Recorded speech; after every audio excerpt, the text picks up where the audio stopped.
Emmanuel Ratier, bonjour. Bonjour. Merci de vous prêter à cet entretien à la librairie Notre-Dame-de-France dans le 5e arrondissement de Paris. Vous allez présenter le livre Le vrai visage de Manuel Valls en nous apportant quelques éléments nouveaux. Alors, première question, pourquoi n'apparaissez-vous pas avec votre visage sur les vidéos que vous faites depuis un certain temps? Pour préserver ma tranquillité et celle de ma famille. Ma librairie a déjà été attaquée 2 fois. J'ai fait l'objet, c'est trop long pour en parler ici, d'attaques, mais j'avais été prévenu à mon domicile ou à d'autres endroits. Et donc j'ai tenu à préserver au maximum mon visage, de manière à ce que je puisse me rendre en plus dans un certain nombre d'endroits. Je parle par exemple de réunions politiques de gauche ou d'extrême gauche, ou d'autres endroits du même type où je ne pourrai plus aller le jour où on connaîtra mon visage. Donc c'est afin de me permettre d'exercer mon travail de journaliste d'investigation dans les conditions les meilleures possibles.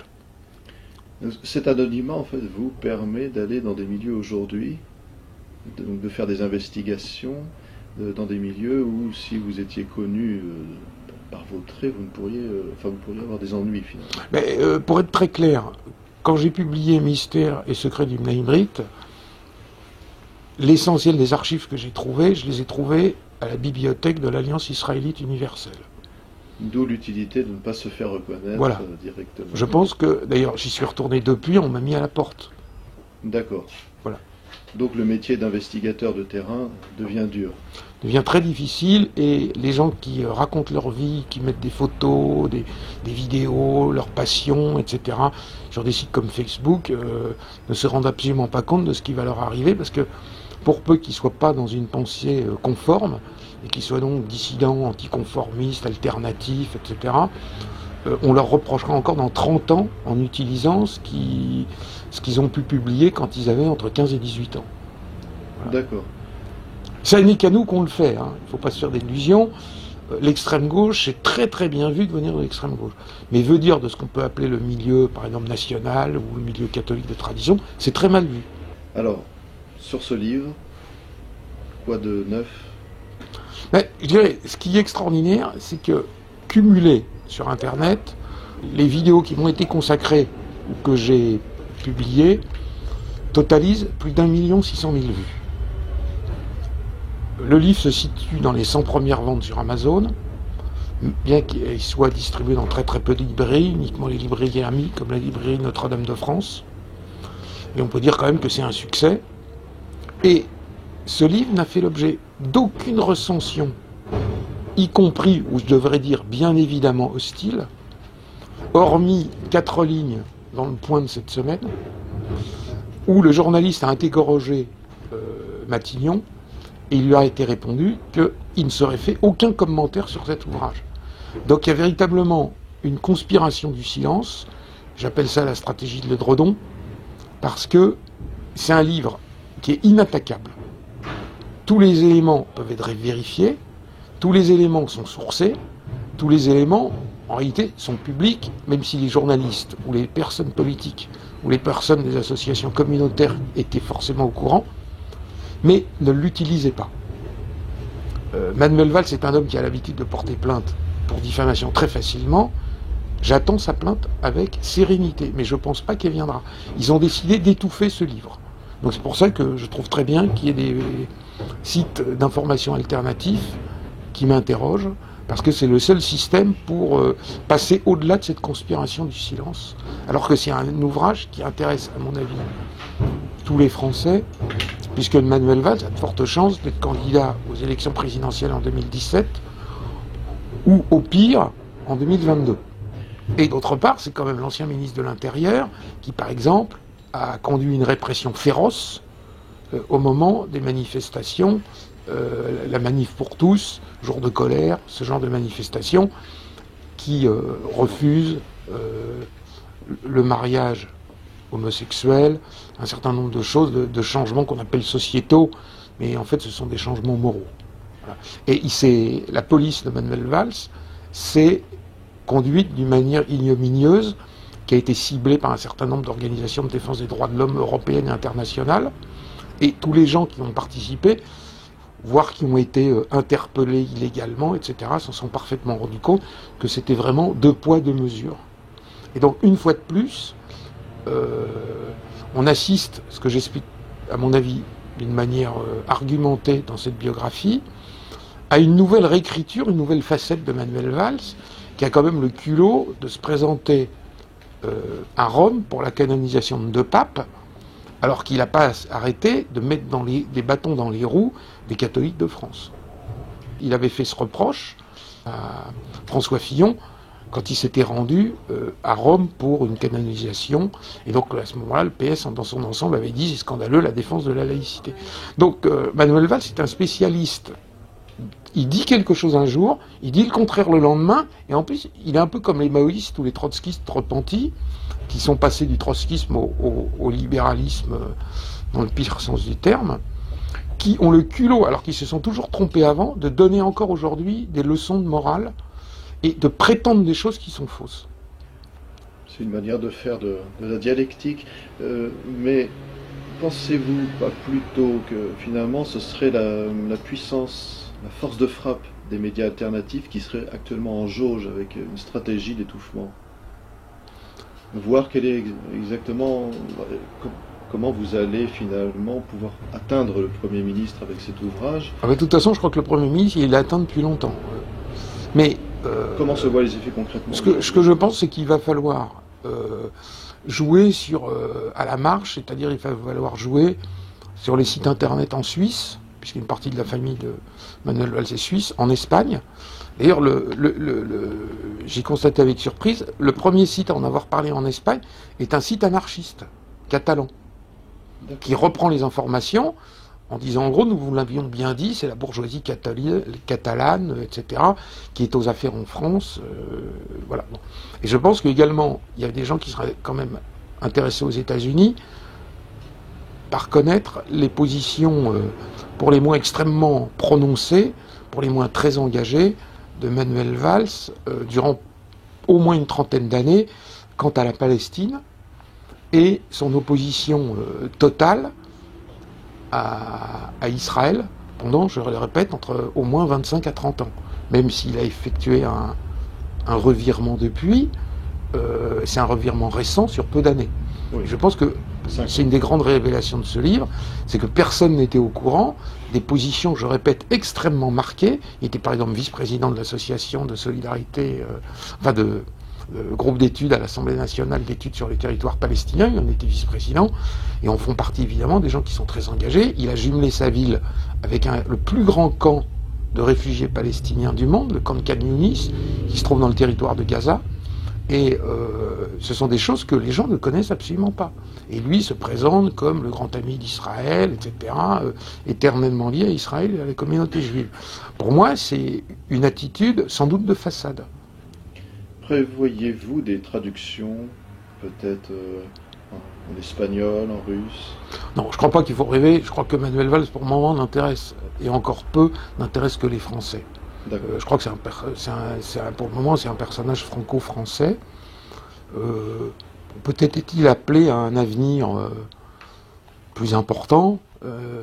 Peut-être qu'il atteint son point d'incompétence. Je ne crois pas que ce soit le cas. Je crois que c'est véritablement l'homme qui monte. C'est une des 2 branches de l'alternative qui seront disponibles pour le PS en 2017. Ça sera soit François Hollande, soit Manuel Valls, mais il n'y en a aucun autre. Les autres sont sortis du jeu. D'accord. Donc c'est pour ça que cet homme va peser encore pendant très longtemps à l'intérieur de structures du PS. Moscovici a été éliminé. Bon, Ségolène Royal a fait un tour de piste, mais elle ne reviendra pas. Laurent Fabius est trop âgé, etc. Donc on se rend compte qu'à l'intérieur du Parti socialiste, c'est le même candidat, en gros mondialiste, européiste, que ce soit François Hollande ou Manuel Valls, c'est la même ligne qui sera incarnée en 2017. Une ligne qui va parfaitement d'ailleurs avec par exemple un recentrage de Nicolas Sarkozy. Puisque Nicolas Sarkozy, il ne faut pas l'oublier, a proposé à plusieurs reprises à Manuel Valls d'être ministre dans son gouvernement. Ce qu'il avait refusé. Mais il ne s'est pas caché pour dire qu'effectivement on lui avait proposé. Et je pense qu'il y a une certaine vision commune d'un certain nombre de points et que globalement, c'est toujours le règne de l'UMPS. D'accord. Et qu'attendiez-vous, finalement, à l'origine de ce livre quand vous l'avez publié? J'attendais rien du tout. J'ai publié je suis un peu un spécialiste des biographies, j'ai publié 2 dictionnaires de la politique française avec des centaines de biographies, un gros ouvrage sur les siècles avec 2500 biographies. J'ai publié des ouvrages très spécialisés, dictionnaire changement de nom, pseudonyme, etc. Un ouvrage sur les chrétiens de gauche avec des biographies, etc. Donc là, j'ai fait une biographie un peu plus développée. D'accord. Mais il m'a semblé qu'il était important d'apporter des éléments vraiment nouveaux sur celui qui était le Premier ministre, puisque quand on lit les médias, ou quand on lit la biographie officielle de Manuel Valls, la biographie autorisée, ce sont toujours les mêmes histoires qui se répètent. Et les journalistes ne sont pas allés fouiller, n'ont pas atteint l'os de Manuel Valls. Ils ne sont pas allés dans le détail, ils sont passés, je dirais, à côté pratiquement de tout ce qui est important. Je vais seulement vous donner un exemple. Quand vous osez présenter le père d'Emmanuel Valls, je le dis bien parce que ça ne sont pas des attaques contre la famille de Manuel Valls, du côté maternel ou paternel. Ça n'a rien à voir. C'est que Manuel Valls a instrumentalisé sa famille en disant « mon père, réfugié antifranquiste ». Bon, oui. Or, son père n'est absolument pas un réfugié antifranquiste, puisque ses 6 frères et sœurs ont fait toute leur carrière en Espagne. Son propre père, le grand-père de Manuel Valls, a vécu en Catalogne jusqu'à la fin de sa vie. Donc ce ne sont pas des gens des républicains purs et durs qui sont partis en 1939. Bon. Lui-même est arrivé en France en 1949, donc il avait besoin d'un visa de sortie, puisqu'à l'époque c'était un gouvernement quand même de type militaire, assez répressif, et donc on ne sortait pas d'Espagne facilement. En plus pour venir à Paris, puisque Paris était avec Toulouse la capitale des antifranquistes. Bon, à part, c'est un peu Mexique, Amérique latine, mais les 2 grands endroits, c'était Toulouse et Paris. Bon. Et en plus, il arrive avec une bourse à Paris. Donc c'est évidemment pas un opposant affirmé au régime du général Franco. D'ailleurs, la meilleure preuve, c'est que dès 1955, ce que je montre dans cet ouvrage, il expose en Espagne, dans de grandes expositions officielles, et il obtient des prix. Il obtient, par exemple, le premier prix de nature morte à la 3e biennale hispano-américaine de Barcelone. Donc, bien évidemment, sauf si on pense à un machiavélisme absolument incroyable du général Franco, de son ministre de la Culture, je doute qu'on donne un grand prix de peinture à un opposant au régime qui était en place. Donc, pour moi, le père de Manuel Valls, dont Manuel Valls aime à préciser qu'il détestait le régime, qu'il étouffait là-bas, que c'était pour ça qu'il était venu à Paris, etc., qui était un réfugié antifranquiste, sa sœur le dit, etc., on le voit dans la biographie qui est sortie, c'est faux, ce n'est pas un réfugié antifranquiste. En permanence, il a fait, parce que Paris était une ville d'effervescence intellectuelle en matière particulièrement d'art, mais durant toute sa vie, le père de Manuel Valls s'est rendu tous les ans, à plusieurs reprises en Espagne, il passait l'hiver, il passait l'été, il a acheté une propriété en 1953 et y exposait. Voilà. Ce sont des choses très simples, mais on a l'impression que les journalistes ne sont pas capables d'additionner 1 + 1. Et ils disent, il exposait en Espagne, et encore quand ils le disent, il faut vraiment chercher, on le trouve plutôt dans les catalogues des expositions qu'il fait, et en même temps ils disent c'est un réfugié antifranquiste. Mais c'est prendre vraiment les gens pour des crétins. Voilà. Finalement, heureusement que vous existez pour nous dire tout ça. Je sais pas, je pense que... Ça nous permet d'approfondir notre connaissance politique. Je pense que n'importe qui pourrait le faire. Mais je pense que les gens ne le font pas. Voilà. Et c'est ça qui me sidère toujours. Parce que j'ai pas des moyens démesurés. J'ai fait ça en plus de mon travail, en plus de la lettre fait document que je publie tous les 15 jours, en plus de la librairie dont je m'occupe, etc., de la documentation que je fais, etc. Je travaille seul, donc c'est un livre que j'écris très très vite. Je l'ai écrit en 2 mois, voire 3 mois, mais surtout en faisant le reste. Donc en fait, j'écrivais le soir. Voilà. Donc j'ai pas eu le temps de mener une enquête très approfondie, ce que je suis en train de mener actuellement. Et j'ai pas terminé de faire des découvertes. Donc un nouveau livre en perspective. Peut-être un livre plus gros d'ici 1 an, oui. Seconde édition, revue et augmentée. Voilà. Avec des détails, mais sans doute pas corrigé, parce que je vois pas ce que j'ai à corriger, sauf 4 ou 5 coquilles. Avec des détails qui nous permettront d'avoir une connaissance suffisante pour être des citoyens éclairés. Je pense que Manuel Valls, qui bénéficie d'une cote très supérieure à celle de François Hollande auprès des Français, bénéficie de cette cote parce que les Français ignorent le vrai visage de Manuel Valls. Emmanuel Ratier, merci beaucoup pour ces précisions. Merci de cette invitation. Donc, Le vrai visage de Manuel Valls, Voilà. aux éditions Facta, au prix De 16 €. N'hésitez pas à vous rendre évidemment à la librairie Facta, à la librairie Notre-Dame de France, rue Monge, dans le 5e arrondissement de Paris. Vous êtes rue de Clichy, 2 rue de Clichy pour la librairie Facta. D'autres librairies?